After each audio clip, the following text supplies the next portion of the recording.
Viscount Naofumi finally got some royal status up here in the house, and this episode of Shield Hero was vitally important, but so enjoyable and so informational. Like, I think that ever since like episode 6, Shield Hero has kicked it into another gear, surpassing some of the arcs that have occurred during season 1. Like, this specific arc is was so enjoyable and was so good, and I am relieved, I am happy and saddened all by Kyo's death. And I think Kyo ended up making a really, really good villain for Naofumi and for the group.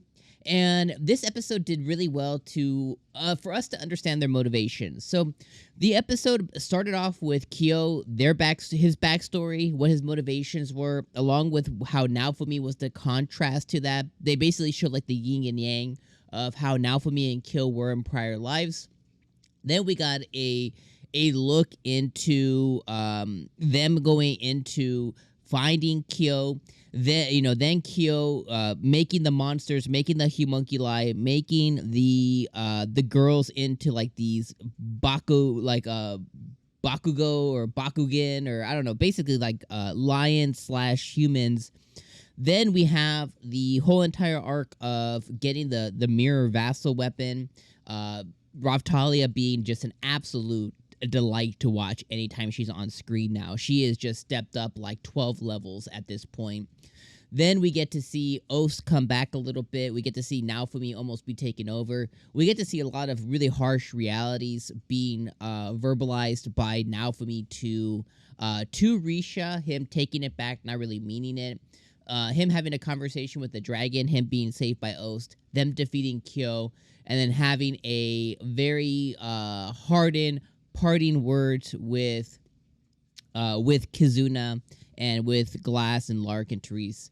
And then we get the last part of the episode, which is Naofumi going back to his world and becoming a Viscount by the Queen, and then finding out that, hey, the waves that occurred while this was occurring, the Ren and them, they took care of the waves, trying to redeem some of their names because they look like total morons when trying to fight the spirit tortoise, and they completely lost. So that's exactly everything that happened in this episode. So let's talk about it. So the things that I want to really hit on the most here this episode that were the most vitally important, otherwise are outside of this episode just being a freaking just being awesome, is the fact that we got to learn really a lot about Kyo's motivations, and then up to his death, right? And I think during his death, he said something really important of like, based on what's coming next, that I can predict, you're gonna look like a fool. And he was saying these words to Naofumi, and I think he's just hinting at the decision that Naofumi's going to have to make when it comes to his world versus the world that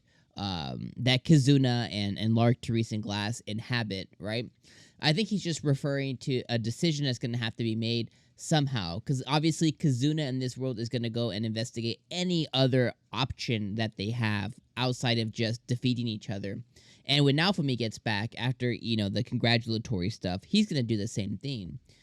So I think that is important for future, like, basically saying what's going to come for the future. And I think Naofumi will end up overcoming it, much as he has, because he's grown, he's matured a lot. And he's made a lot of progress. But during that little subsection of learning about Kyo, and we learned first off that he was reincarnated into this world. It looked like he committed suicide. It looked like he jumped out of a window at some point. But he was gross. He was living in like an apartment filled with like bottles and trash and ramen remains and bento boxes, and just, he was living like a pig. And he also looked like a pig. Like, man was a big man, a very large man. And your atypical your atypical computer warrior nerd, when somebody describes somebody of that nature who's like who goes in and infiltrates video games and hacks and does all these things, and who's attached to the computer 24/7. He kind of fits the typical white shirt, stained, doesn't sleep, doesn't shower, just eats. He filled all those bills. And we got to see that he just was an unhappy man. He was an unhappy fellow. And he tried to you get happiness through different outlets, such as invading and hacking and making other people miserable.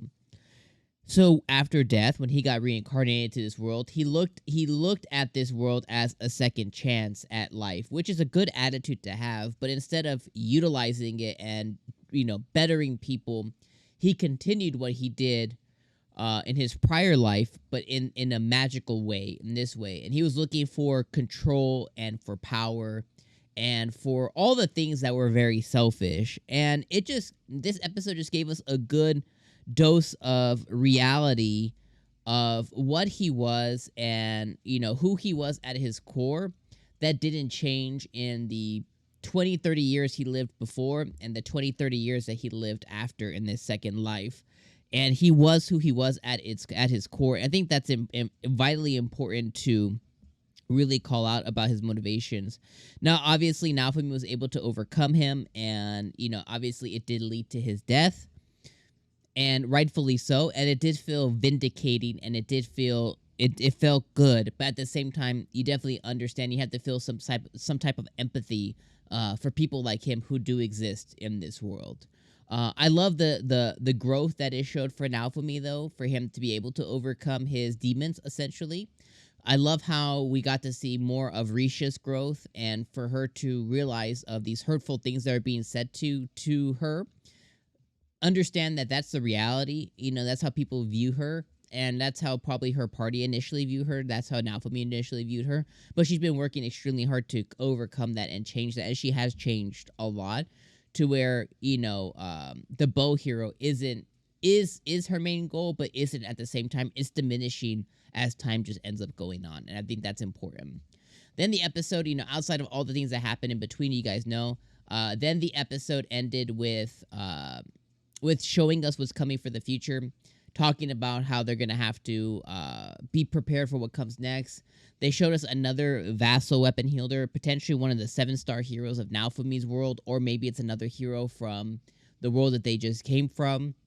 But they showed us another person there. They showed us a slave trader. So a lot more things to come. Now, there's one more episode scheduled, which is episode number 13, which I'm sure will kind of button up and then really give us a taste of what's going to come in the future. So that's really exciting. So buckle up for that. But overall, fantastic episode. I love seeing Raphtalia's power just really be overbearing. I love seeing Philo's power. I'm wondering on what the changes from the world that they now came from are going to mean in this world here. I wonder what that means, with the vassal weapon that Raphtalia wields, with the additional powers that Philo obtained, with the different powers that Naofumi obtained, including the different jewel and cosmetics and stuff. I'm wondering what that really is going to mean in this world now. And a lot of questions that I am excited to get answered, but it's sad that we only have one more episode left, so I'm hoping that they announce a core 2 pretty quick. But wow, not to take up any more time, episode fantastic, 10 out of 10 episode. Love learning more about 𝐒𝐻 and love seeing his demise.